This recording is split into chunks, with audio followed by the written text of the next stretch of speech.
Story 1. I was reading a post today that reminded me of something that happened back in 2009.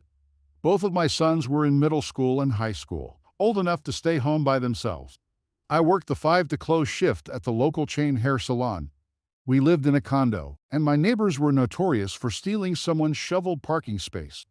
I knew someone was going to take my spot and asked my youngest son if he would start to shovel my spot out when I called to tell him I was on my way home. I told him it was worth $20, and he was happy to do it. I called him at 9:05 p.m., and he went out to get to work. We had about 6 inches of snow on the ground, and he only needed to shovel enough for my tires to hit the blacktop and for me to get out of the car. I got home and saw him standing there, but no cleared space. However, I did see a shiny new BMW parked where he said he was going to shovel out for me. I got out of the car and asked him what had happened. This boy burst into tears and told me some woman drove up while he was cleaning out the space and threatened to run him over if he did not move and let her park where he had just spent 20 minutes shoveling for me. He told her he was shoveling for his mom, who would be there in 5 minutes. She started honking and yelling at him to move. She actually drove the front bumper of her car into him and was threatening him with the car. She almost hit a 12-year-old with her car just so she could have a clear parking spot to park her BMW in. The best part was, she did not even live there. She was someone's guest and was supposed to park in the guest parking spot. I parked down in the next lot and walked back to the condo. My son had gone inside and calmed down by then. I checked, and he was not injured, just mad and scared. I told him it was not worth someone almost hitting him with their car over a snow-free parking space. I gave him the $20 and told him some people are just mean and to forget about it. I wanted to call the police, but I knew it was her word against the 12-year-olds since I had not seen what had happened. We did not live in the best area, and the cops mostly could not be bothered with us lesser humans. Since the next day was a snow day with no school, my boys were up playing video games. My 12-year-old told his brother, who was 14, what had happened. My oldest son came out and asked me if what his brother said was true about the woman trying to hit him with her car over a parking spot, and I told him to go look outside for himself. My oldest came in and asked me what we were going to do about this woman. I told him that growing up in Baltimore City, if someone stole your spot in front of your house like that, we would just shovel them in to teach them a lesson. My oldest got this look on his face and told his brother to get his coat and boots on and to grab a shovel. Those boys spent from 10 p.m. to 11 p.m. shoveling this woman's car in. They packed so much snow around her car that all you could see was the roof. They took snow from all over the parking lot to pack around her car. I know I should not have laughed or encouraged them, but I felt it was justified since she bullied a 12-year-old boy and got her car almost completely packed in snow. Her car sat there like that for 3 days until the snow started to melt, and no one figured out my kids had done it. Maybe next time she will think twice about bullying a child for a parking spot in the winter. Story 2. Cast. Me, my mom who is a good person, entitled mother, and her entitled kid. For context, this took place when I was 12. A few years ago, my apartment building was having a party. I don't remember why, but I decided to go anyway. Our apartment complex is the shape of a banana, no seriously, with a driveway that stretches all the way around it. The party was outside, and there was enough room for me to ride my bike. There were tables in the driveway with water, and at one point during the party, I was thirsty. I got some water, extended the kickstand on my bike, and left it. I went to throw the water cup out when I was done. I went back to get my bike, but I couldn't find it. I looked everywhere and asked a bunch of adults where it was. One of them said my mom had taken it, so I went to her and asked her if she had it. Me. Hey, did you take my bike? My mom. No. Why? An adult said that you took it. I didn't take it, but I'll let you know if somebody has it. I walked around and found it not where I left it. It was like 50 feet away from where I was standing. Holy cow, I got so worried. I started to walk toward the bike when the entitled mother walked over. Excuse me, what do you think you are doing with my baby's bike? This is my bike. No, it isn't yours, fool. It is my bike, ask my mom. She starts to charge toward me. If you don't leave right now, I will destroy your bike. So, it is my bike? At this point, adults start to congregate around us, and she realizes that she is caught. So, she decides to take my bike and make a run for it. The entitled kid who has been running around finally sees their mom running away. I am running after the entitled mother when the entitled kid dives for my feet. Entitled kid, stop. You don't deserve my bike. The mother gets cornered by the other parents, who wrestle the bike from her and help me up from the ground. She ends up being banned from any parties or meetings that the complex will ever have, and her kid is publicly shamed by all the other kids.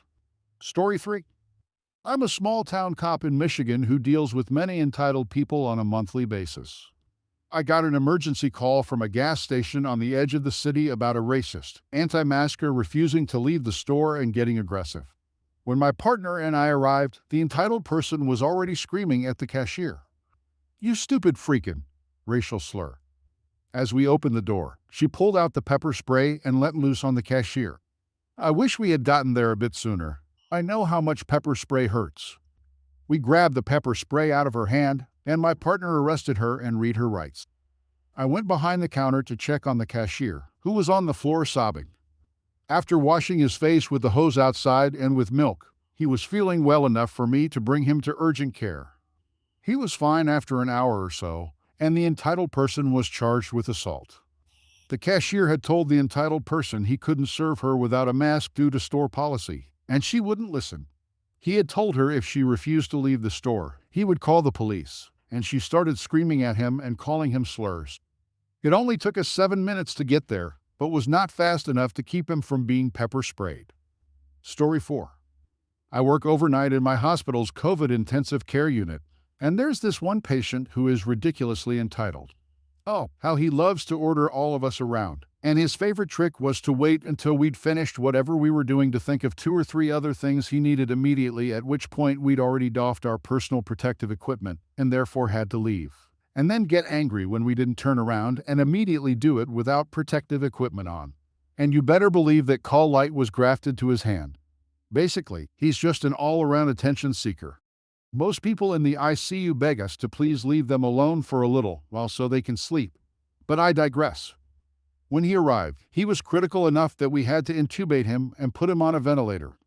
After 3 days, he'd improved enough to get off the vent and switch to a heated high-flow cannula, which is a good thing as we can gradually ease people down to hopefully just a regular nasal cannula. It also meant he could eat. So, he would call us to get him Jell-O, popsicles, ice water, snacks, etc. At least hourly and often more frequently than that, all night long. He didn't even eat all of them. He'd take a couple of bites and throw the rest away and want another one 10 minutes later. He just wanted someone to go in and wait on him. This particular night, about 2 weeks after admission, his doctor restricted him to water only until morning because his sugar was running high. This patient did not like this because there went 75% of his means of getting attention. So he decided that taking off his high flow so that his oxygen saturation levels plummeted was a great idea because obviously we respond to those alarms quickly. After the 3rd or 4th time of him deliberately doing this, I went in and sat down and had a blunt talk with him. I said, "I know it's boring in isolation. It stinks that there are no visitors allowed. And yes, the hospital's cable plan leaves much to be desired, but you're hurting yourself by doing this. And every time you do it, your oxygen levels take longer to recover. I get that you don't like being here, and I don't blame you a bit. But you're sabotaging your own recovery and making your stay longer by doing this. You've been improving steadily, and the last thing anyone wants is for you to go back on the vent. So, is there anything that I can do to help you relax and get some sleep tonight?"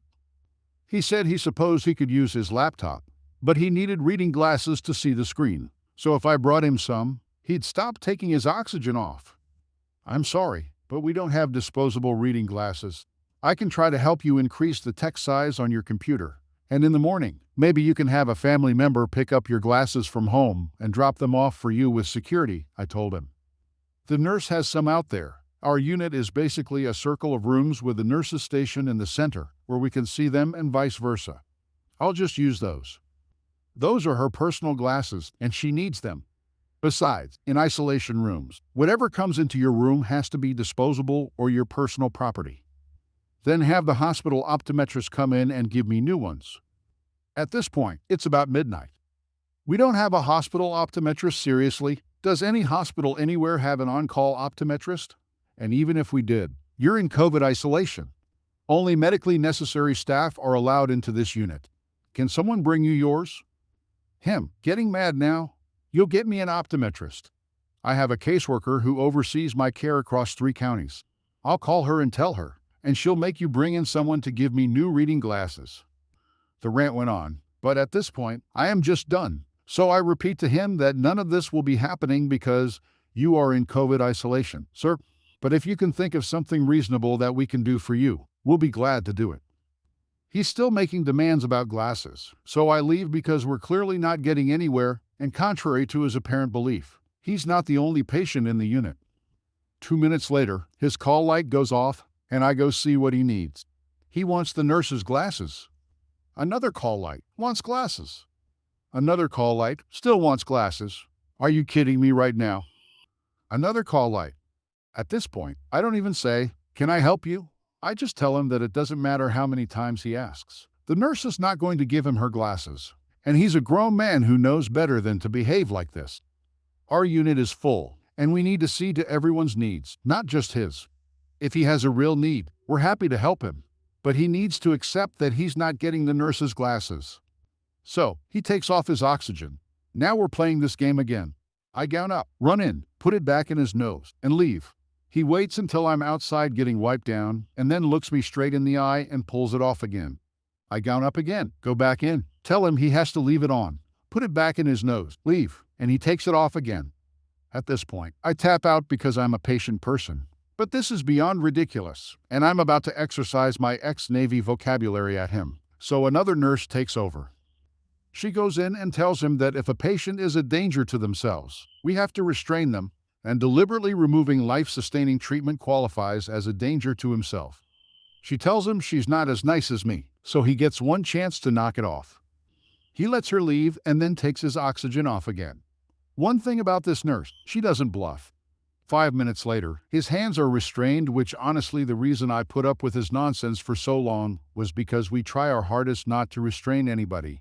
But at least now he can't take off his oxygen, and maybe I can get some work done. Nope, he's got a new game. Throw a screaming fit. I swear this is a grown man in his 60s screaming that it's not fair. We're all so mean. Why are we doing this to him? Etc., etc., etc. It really is a tantrum, and he has no medical excuse to be behaving this way.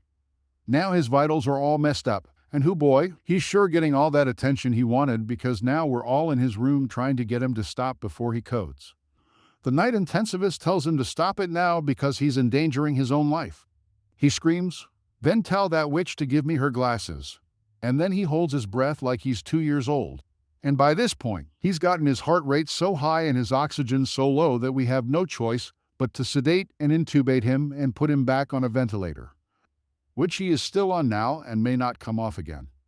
All because he didn't get his way. Edit. When I say medical reasons, I mean things like brain injury, developmental disabilities, encephalopathy, dementia, psychiatric disorders, substance withdrawal, IQ delirium, etc. Sometimes people legitimately aren't able to control the way they behave, and it's not their fault. Their actions aren't a choice. They genuinely can't help it. This wasn't that. This was a person who couldn't fathom not instantly getting everything he wanted.